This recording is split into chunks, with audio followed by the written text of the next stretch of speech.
Assalamualaikum warahmatullahi wabarakatuh. Ketemu lagi dengan materi pembelajaran PJOK kelas 5.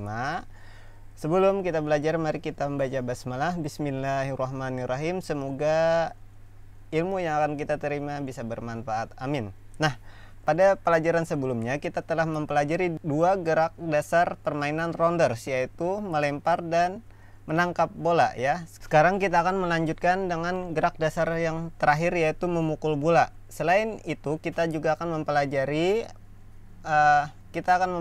peralatan apa saja yang digunakan dalam permainan rounder serta cara bermainnya. Memukul bola untuk rounders ini sama seperti permainan kasti, yaitu menggunakan sebuah kayu pemukul ya. Memukul bola ini memiliki tujuan untuk memukul bola sejauh-jauhnya sehingga lawan sulit untuk menangkap atau menjangkaunya. Di dalam memukul bola ada tiga cara juga seperti melempar, yaitu pukulan melambung, pukulan datar, dan pukulan bawah. Yang pertama itu pukulan melambung. Lihat pada gambar. Pukulan melambung adalah pukulan ke arah depan atas ya. Pukulan ini akan menghasilkan bola yang tinggi dan jauh ke belakang. Cara melakukannya, coba lihat pada gambar. 1. Pegang pemukul dengan kedua tangan dengan rapat dan kuat. Nih, dengan kedua tangan rapat dan kuat. Berdiri dengan kedua kaki dibuka selebar bahu. Biasakan untuk memukul bola sama seperti melempar. Apabila tangan kanan yang memegang pemukul, itu biasakan kaki kiri yang di depan dan kaki kanan di belakang ya. Ketiga, badan menghadap ke pelambung bola dan kedua lutut sedikit ditekuk. Pandangan lurus ke arah pelempar bola. Posisi tangan dan pemukul setinggi pundak dan berada di samping kepala.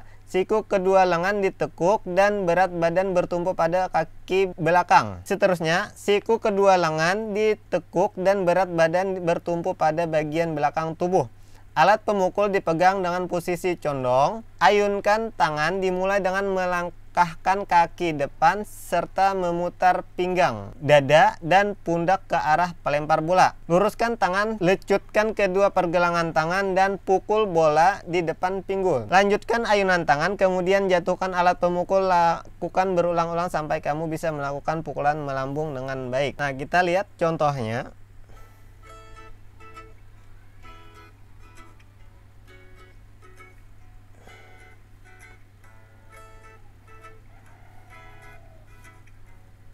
Yang kedua itu adalah pukulan mendatar. Pukulan ini juga sering digunakan oleh pemain rounders ya, karena menghasilkan pukulan yang datar dan keras sehingga sulit untuk ditangkap oleh tim penjaga ya. Cara memukul bola mendatar itu hampir sama dengan cara memukul bola melambung. Bedanya terletak pada awalan posisi pemukul ya, dan hasil pukulan yang datar. Coba lihat pada gambar itu, perhatikan. Pegang pemukul dengan rapat dan kuat menggunakan kedua tangan. Berdiri dengan kedua kaki dibuka selebar bahu. Ingat ya, apabila tangan kanan yang digunakan untuk memukul, biasakan kaki kiri yang berada di depan. Badan menghadap ke pelambung bola dan kedua lutut sedikit ditekuk. Pandangan lurus ke arah pelempar bola. Seterusnya, posisi tangan dan pemukul setinggi pinggang dan berada di samping kanan badan. Jadi pemukul itu di samping kanan badan ya. Siku kedua tangan ditekuk dan berat badan bertumpu pada bagian belakang badan. Pegang pemukul dengan rapat dan kuat menggunakan kedua tangan. Badan sedikit condong ke kanan dan berat badan bertumpu di kaki kanan. Jadi di kaki kanan berat badan ya, di kaki belakang. Alat pemukul dipegang dengan posisi datar ke samping. Ayunan tangan diikuti dengan melangkahkan kaki ke depan serta memutar pinggang, dada, dan pundak ke arah pukulan bola. Luruskan tangan, lecutkan kedua pergelangan tangan dan pukul bola di depan pinggul. Kita lihat contohnya.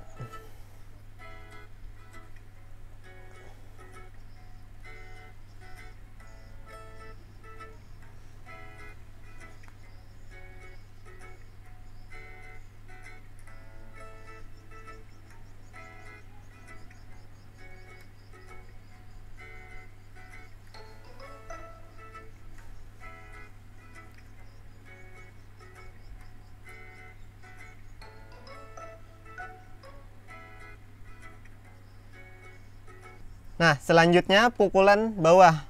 Pukulan bawah ini mudah dilakukan dan menghasilkan bola melambung tinggi ke atas ya. Namun bola ini juga mudah untuk ditangkap oleh regu pemain.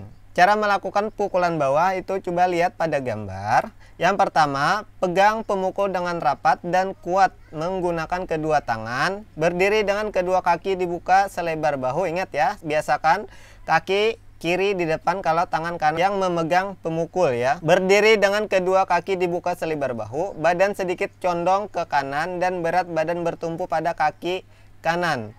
Pandangan lurus ke arah pelempar bola. Posisi tangan di bawah pinggang dan pemukul berada di samping kanan badan bagian bawah. Nah, ayunkan tangan diikuti dengan melangkahkan kaki ke depan serta memutar pinggang, dada serta pundak ke arah pukulan bola. Luruskan tangan, lecutkan kedua pergelangan tangan, dan pukul bola dari bawah ke atas depan. Mari kita lihat contohnya. Lihat ya, praktik memukul bola bawah.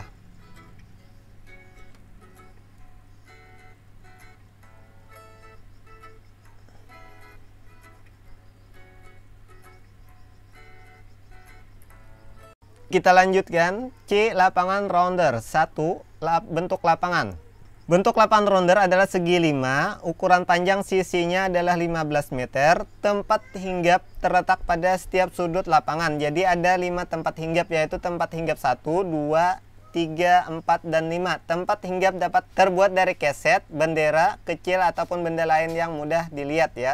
Coba lihat pada bagian lapangan, itu ada keterangan A, tempat pelambung. Ini A, tempat pelambung atau pitcher place tadi. Pitcher itu adalah pelambung bola ya. B, penjaga belakang. Ini yang B. Di sini home base, tempat persinggahan terakhir. B ini adalah penjaga bola di belakang pemukul. Pemukul itu adalah di yang D ya. Ini D-nya adalah pemukul bola di sini. Yang C itu adalah ruang tunggu. Nah, seperti itu. Dan setiap base itu 1, 2, 3, 4 itu ada penjaga, regu penjaga 1 orang di setiap tempat hinggapnya. Nah, kita lihat peralatannya. Yang pertama, alat pemukul. Alat pemukul rounder biasanya terbuat dari kayu dengan diameter 7 cm. Panjangnya kurang lebih 80 cm. Bagian pegangan lebih kecil dibandingkan dengan bagian ujung pemukul. Sama seperti pemukul kasti ya. B. Bola yang digunakan dalam permainan rounder adalah bola yang terbuat dari karet, beratnya 80 gram sampai 100 gram. Jika tidak memiliki bola rounders, dapat menggunakan bola tenis ya, yang biasa kita gunakan untuk bermain kasti. Terus ada tempat hinggap. Tempat hinggap dalam permainan rounders itu biasanya terbuat dari serabut kelapa atau kapuk yang dibungkus dengan kain. Bentuknya mirip seperti bantal dengan ukuran 38 cm kali 38 cm. Jadi bentuknya adalah persegi 4. Tebalnya berukuran sekitar 5 cm ya, sekitar ini kurang lebih. Ada tempat pelambung. Tempat pelambung atau pitcher place berukuran 6 kali 15 cm. Itu pitcher place-nya. Sekarang kita lihat cara bermainnya. Yang pertama, permainan rounders dimainkan oleh 2 regu. Setiap regu terdiri atas 18 orang ya. Setiap regu ada 12 orang pemain inti dan 6 orang pemain cadangan. Permainan dimulai dengan cara diundi. Satu regu yang menang undian menjadi regu pemukul dan bermain lebih dulu. Sedangkan satu regu yang kalah menjadi regu penjaga. 3. Semua anggota regu pemukul masuk ke dalam ruang bebas kecuali yang sedang memukul bola ya. Jadi selain pemukul bola itu berada di ruang bebas yang C tadi ya, di lapangan. Nah, seterusnya anggota pemukul maju satu persatu secara berurutan dan nomor 1 yang dilanjutkan ke nomor selanjutnya sesuai dengan nomor dada yang dikenakan pemain. Setiap anggota pemukul memiliki 3 kali kesempatan untuk memukul bola.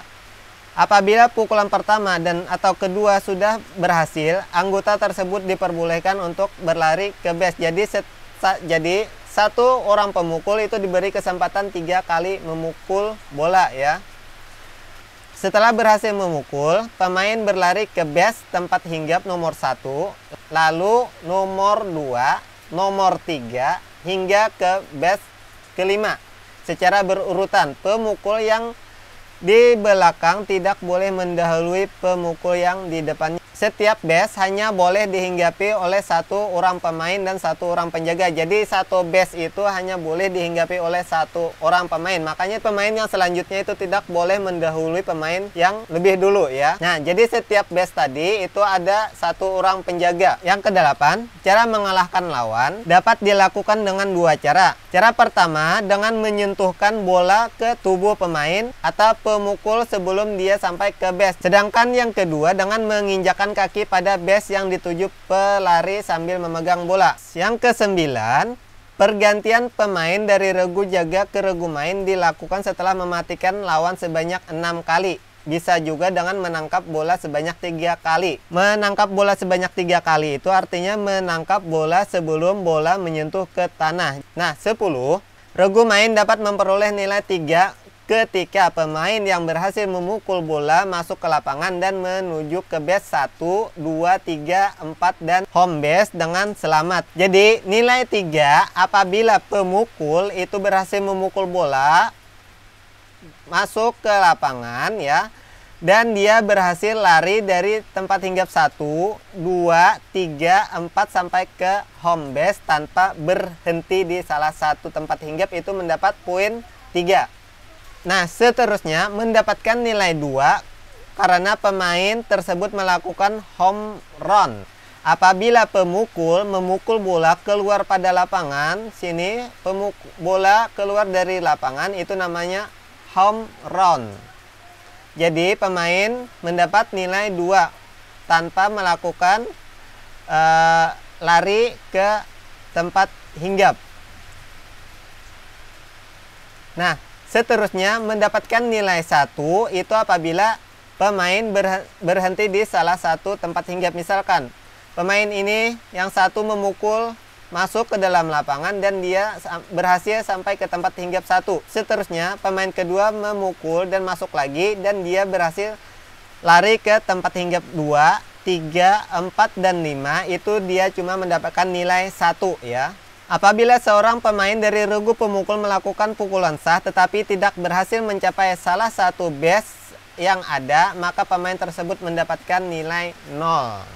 Nah, bisa dilihat contohnya ya.